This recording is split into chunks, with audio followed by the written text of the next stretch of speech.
Bonjour, je suis Delphine Zanelli. Bienvenue dans le podcast L'entreprise de demain, le podcast de tous les bâtisseurs du futur du travail.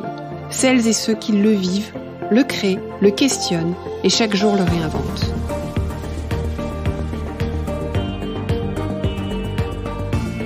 Une entreprise plus vertueuse et soucieuse de son impact social pour une société meilleure.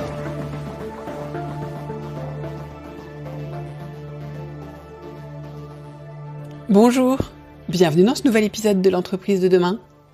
Alors j'espère que vous êtes en forme. En tout cas, je suis ravie d'accueillir aujourd'hui depuis quelques épisodes, de plus en plus de nouveaux auditeurs. Donc je remercie mes fidèles auditeurs et auditrices bien sûr pour les notes qu'ils me laissent, les commentaires, les messages qu'ils m'envoient.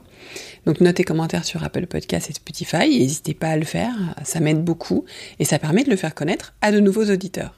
Et pour tous les nouveaux et nouvelles qui sont parmi nous aujourd'hui, je vais me représenter rapidement. Donc je suis Delphine Zanelli, je suis depuis 4 ans, ce mois-ci, donc ça y est, ça fait 4 ans, aux commandes du podcast de l'entreprise de demain et depuis quelques mois aux commandes du programme de l'entreprise de demain. Alors le podcast, l'ambition de ce podcast, c'est de comprendre comment les dirigeants d'entreprise s'y prennent pour conjuguer impact et performance. Le premier épisode qui a été fait il y a 4 ans est toujours d'actualité et toujours très riche, vous pouvez aller l'écouter. Et donc, j'ai interagi régulièrement avec les auditeurs, les auditrices, et je me suis rendu compte, donc vous êtes des managers, des dirigeants, des professionnels RH, vous venez de PME, de TI et de grands groupes, du public, du privé, et j'ai réalisé en fait qu'informer, inspirer, faire réfléchir, ce que je voulais faire, c'était important, mais pas suffisant pour réellement générer des transformations dans vos organisations. Et qu'il était important d'accompagner le passage à l'action pour vraiment engendrer une plus forte diffusion des pratiques. Et puis je vois aussi cette communauté extrêmement intéressante parce que très riche, parce que vous voyez, vous venez d'univers et de fonctions complètement variées. Et donc à partir de tout ça, j'ai imaginé le programme L'entreprise de demain. Un programme en fait qui va rassembler toute la communauté, donc vous pouvez intégrer le programme qui que vous soyez, et la richesse c'est notre diversité. Et donc c'est un programme qui est au carrefour du coaching, de la formation et de l'accompagnement, pour un apprentissage véritablement engageant et transformateur, qui correspond aux besoins des acteurs de l'entreprise aujourd'hui. Donc c'est pas une formation, c'est pas un accompagnement au sens où on intervient dans l'entreprise, c'est vraiment toute une matière, donc ce sont des parcours qui sont à votre main, que vous faites à votre rythme, de la manière dont vous le souhaitez. Alors, on l'a découpé pour que vous puissiez le faire avec seulement 1 heure par semaine, mais vous pouvez aller plus vite, aller moins vite, choisir une thématique, un parcours, une autre thématique, un autre parcours, en faire plusieurs à la fois. Tout ça est complètement à votre main. Et si vous voulez en savoir plus, vous allez sur l'entreprisededemain.com. Voilà pour les présentations. Maintenant, venons-en au contenu de l'épisode du jour. Donc aujourd'hui, nous allons en fait faire un débrief d'un événement qui a eu lieu la semaine dernière. Donc là, je suis le début avril, donc ça a eu lieu fin mars 2022. Et cet événement qui s'appelle Les Sommets avait pour objectif de nous inspirer, mais aussi de nous bousculer autour des grandes questions de l'entreprise aujourd'hui, donc des grandes questions de responsabilité sociétale, environnementale, économique également. Voilà, donc j'y ai assisté, je trouvais que c'était très riche. Je sais que pour les personnes qui y sont pas, c'est toujours très frustrant, on voit passer quelques posts sur LinkedIn, mais on se dit bon, en fait, qu'est-ce que je peux en retenir de cette bribe de phrases ? Et donc j'ai eu envie de faire un débrief beaucoup plus complet avec Sophie Guignard, qui est programmatrice de l'événement, et qui a travaillé à tout l'aspect éditorial pour justement qu'on en ressorte inspiré, mais aussi avec beaucoup d'énergie pour avoir envie de relever ces challenges qui sont devant nous. Donc je vous en dis pas plus et je vous propose de l'écouter. Bonne écoute.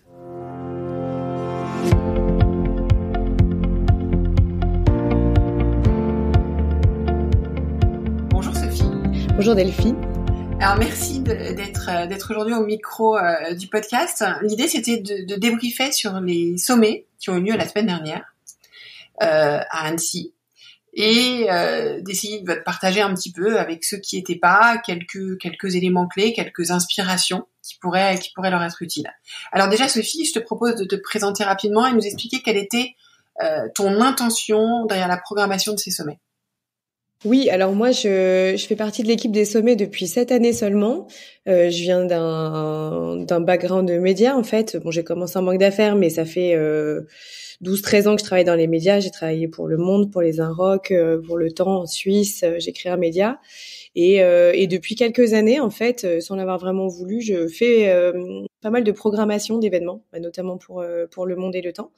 Et voilà. Et donc en fait, cette année, le fondateur des sommets m'a proposé de l'aider parce qu'il avait besoin de repenser un petit peu son événement qui s'appelait les sommets du digital, parce qu'il était à la fin d'un cycle. Il avait déjà fait 5 éditions à la Clusa sur cette thématique. Et puis parce qu'entre-temps, le Covid est passé en remettant quand même en question pas mal de nos grandes questions. Et donc l'idée cette année, c'était de relancer les sommets, mais quasiment de faire un nouvel événement, c'est-à-dire de s'intéresser aux questions les plus pressantes du moment, telles qu'on les conçoit, et qui sont des grandes questions stratégiques. En fait, où veut-on aller quand on est une entreprise? Qu'est-ce qu'on veut devenir?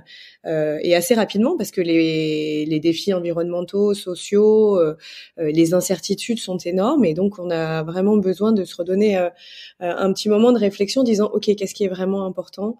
Où est-ce qu'on veut aller en tant que dirigeant? Qu'est-ce qu'on veut créer aussi, et pas juste survivre? Est-ce que avoir une entreprise, c'est aussi l'occasion de faire quelque chose, de contribuer? Et donc voilà, on est parti sur ces questions-là avec 3 grands axes qui étaient repenser sa mission. Donc encore une fois, quelle histoire on veut raconter en tant qu'entreprise, où est-ce qu'on veut aller, repenser son organisation, comment on veut travailler, quel genre de leadership on veut avoir. Et puis la troisième, repenser évidemment sa production. Qu'est-ce qu'on veut produire, combien on veut produire et comment on veut le produire. On voit bien qu'aujourd'hui, on ne peut plus faire comme avant, on peut plus c'est des sujets qui ont été beaucoup abordés, mais des entreprises prédatrices qui consomment des ressources naturelles sans contribuer, sans contrebalancer leur impact, sans se demander en fait si ça a du sens et si elles apportent quelque chose à la société en faisant ça. Donc voilà, ça c'était les 3 grands axes qu'on a définis et qui ont un petit peu servi de ligne directrice à l'événement tel qu'on l'a conçu cette année.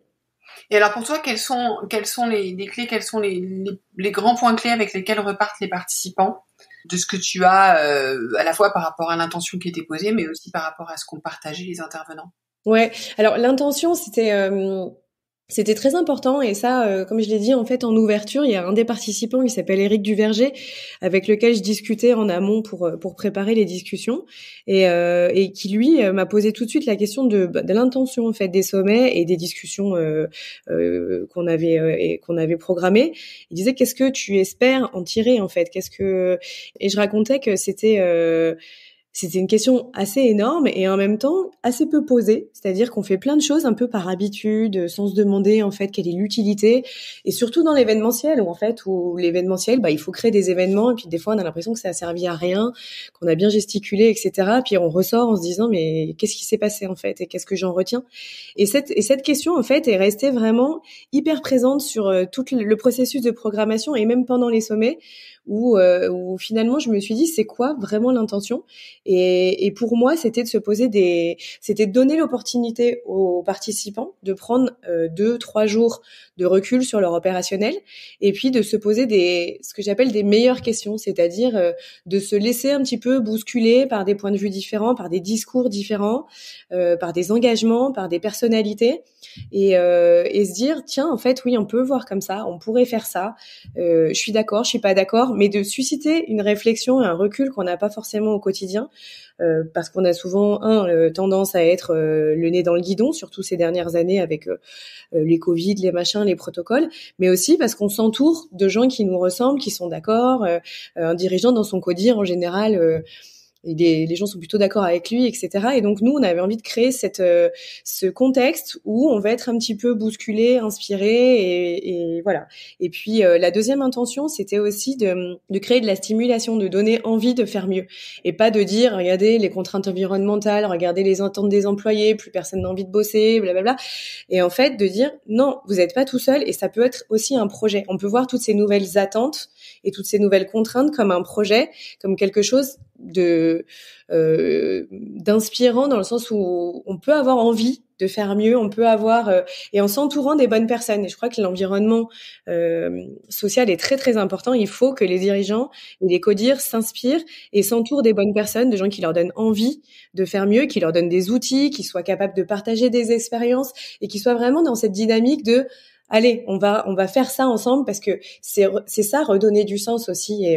Et je cite une des intervenantes, Valérie Gauthier, qui disait le sens c'est aussi la direction, mais c'est aussi les émotions, c'est aussi le sens vraiment dans le sens le plus bête du terme, c'est pourquoi on fait ça, quoi.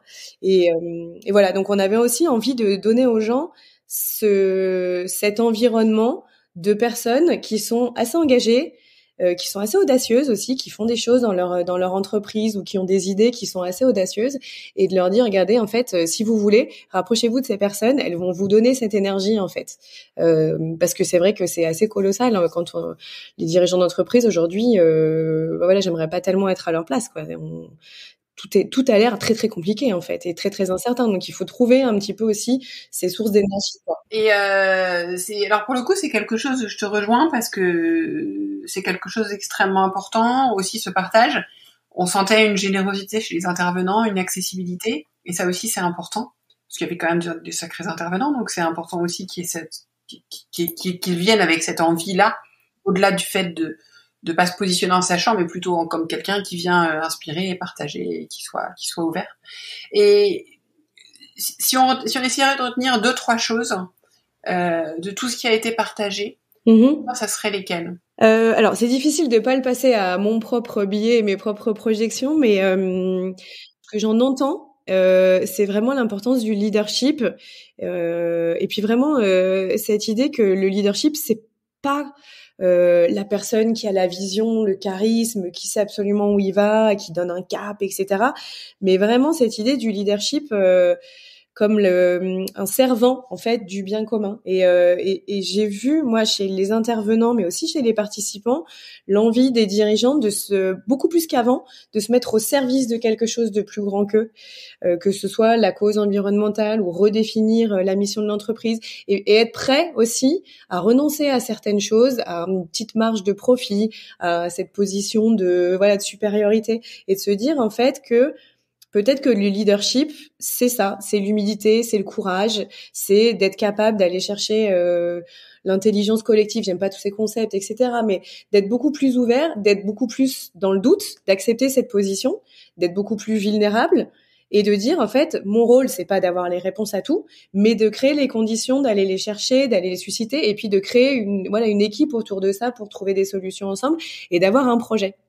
Et comme disait Emery Jacquia, le président de la CAMIF, qui est très très inspirant, c'est en fait, des fois, c'est peut-être d'avoir un plan foireux, mais de proposer des choses et d'essayer de susciter une adhésion, en fait, vers ce plan-là. Donc moi, j'ai beaucoup aimé toutes les définitions et toutes les incarnation du leadership qu'on a entendu pendant les sommets, ou même des gens comme Apollonia Poilane qui se voit comme une transmetteuse, c'est pas si c'est le bon terme, mais voilà, qui a hérité elle aussi de la boîte de ses parents dans des circonstances en plus assez tragiques. C'est une 3e génération, et elle se voit pas du tout comme la PDG du groupe, etc. Elle se voit vraiment comme la passeuse d'une tradition, à la fois du pain, parce qu'elle est complètement passionnée par son produit, c'est incroyable la passion avec laquelle elle en parle, et donc de toute cette tradition française autour du pain, et en même temps une transmission de l'entreprise, en disant moi je suis pas là spécifiquement pour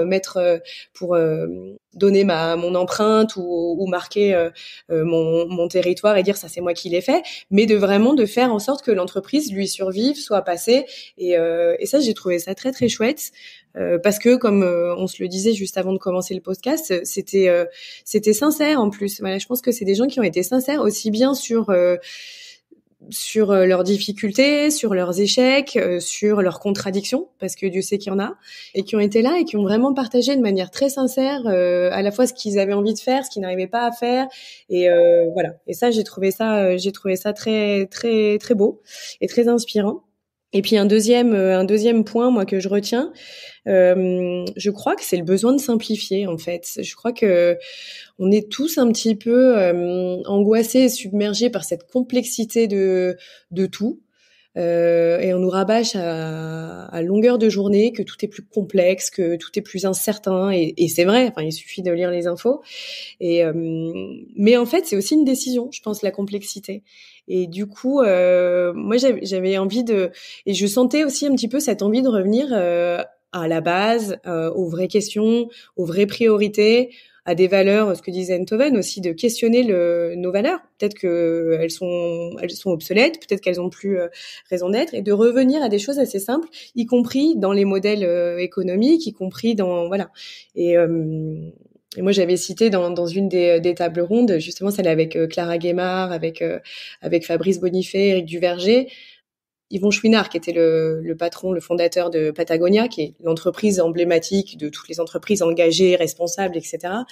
Et qui, lui, dans son livre Let My People Go Surfing, en fait, parle de ça. Il dit, en fait, on nous dit que tout est plus complexe, que c'est le sens de l'histoire, et qu'il faut embrasser le progrès technologique. Et il dit, mais en fait, peut-être que c'est pas ça, et si c'est ça, en fait, on est foutu. Pourquoi ce serait pas l'inverse? Ce serait pas revenir à plus de simplicité, plus de sobriété, et redéfinir notre vision du succès, mais aussi nos objectifs en fonction de ça, et de dire en fait le progrès, c'est pas forcément faire plus, mais c'est peut-être faire moins. Et je crois que ça, c'est un discours, pour la première fois, moi, que j'entends dans la bouche de dirigeants d'entreprises et de gens qui viennent en plus de boîtes où on se dit c'est impossible qu'ils aient ce discours-là, hein, Accor avec Brune Poisson, Fabrice Bonifay chez Bouygues, qui ont un discours très fort. Alors ok, ils sont au développement durable, mais ils ont un discours très fort, très engagé, et ils se sont pas fait sortir comme Emmanuel Faber. Ils sont encore dans leur boîte et on leur demande d'être encore plus radicaux, en fait.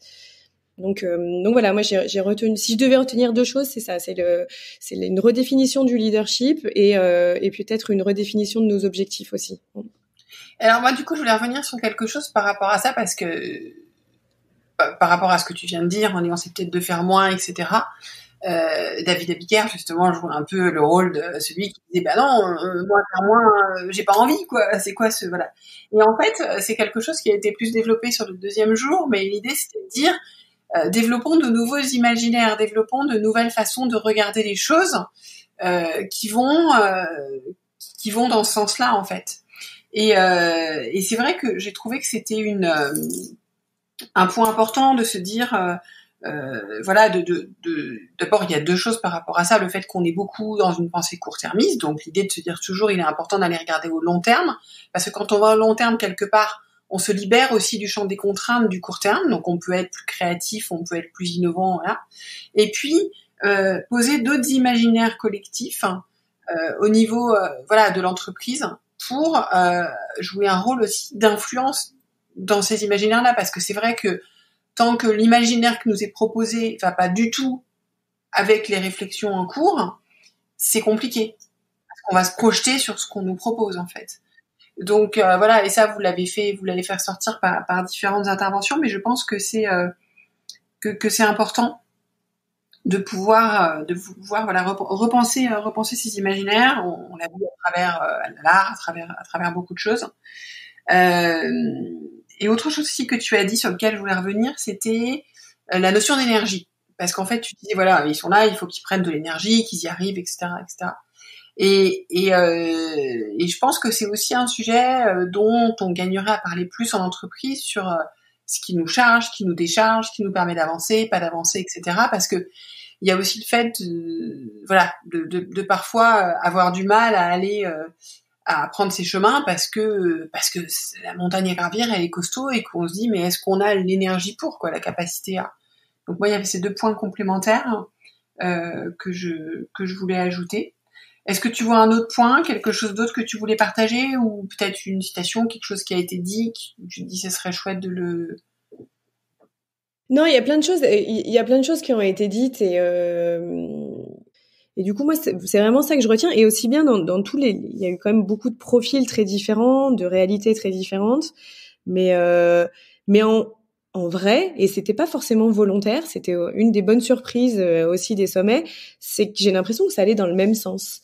Et aussi bien un athlète comme Guillaume Gilles, champion olympique de hand, ou Fourcade, qui est pour le coup dans un sport très individualiste, que des chefs d'entreprise, que des philosophes, j'ai l'impression que tout le monde, d'une certaine manière, allait vers dans la même direction, et qu'il y avait un espèce de fil conducteur qui a commencé à se dessiner, qui était pas juste intentionnel. Évidemment, on a choisi les gens aussi pour ce qu'ils racontaient et puis leur capacité, voilà, à dire des choses qui donnent envie plus que qui font peur. Mais j'ai l'impression qu'à la fin, même on a terminé sur Jean-Christophe Ruffin, qui lui est passé juste après un spécialiste en géopolitique, qui lui a une présentation qui peut vraiment nous laisser dans l'angoisse la plus totale, où il a expliqué tous les dangers les dangers qui nous guettaient sans qu'on en ait la moindre idée, en fait, parce qu'avec la digitalisation, en fait, la menace terroriste est partout et de plein de manières, et on n'a pas idée de ce qui se fait, et de la malveillance qu'il peut avoir avec et qui peut se matérialiser avec tous ces outils-là. Mais on a quand même terminé sur l'idée que tout ça était quand même humain, et que pour aussi complexe et aussi flippant que ça soit, c'était notre œuvre à nous, c'était l'œuvre des humains, et que ça avait toujours existé, la violence, qu'on a toujours eu des raisons d'avoir peur, etc. Mais qu'au fond, ce qui est important, c'est de le savoir, mais de pas se laisser submerger par ça et de continuer à agir. Et il y avait ça qui était très fort, de dire, en fait, la seule manière de continuer à supporter ça, et puis d'en faire quelque chose, c'est d'agir.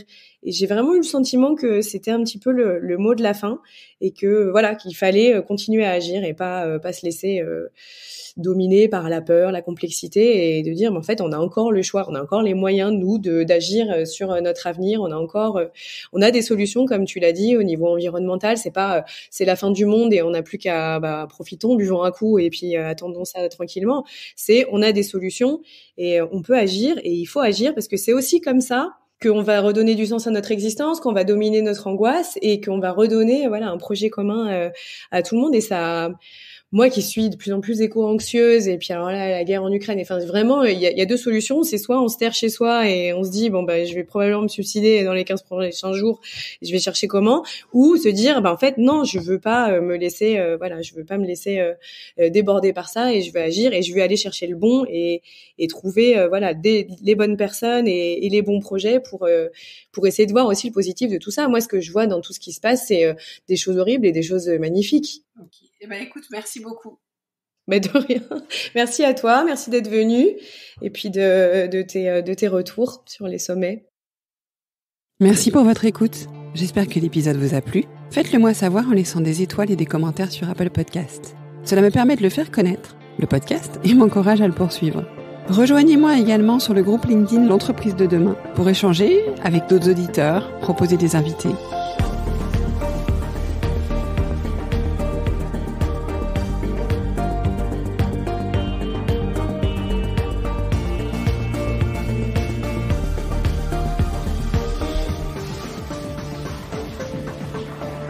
Je vous donne rendez-vous jeudi prochain pour un nouvel épisode. Cette série est produite par Delphine Zanelli et Ose Masterclass. Réalisation sonore Cyril Carillon, et au micro Delphine Zanelli.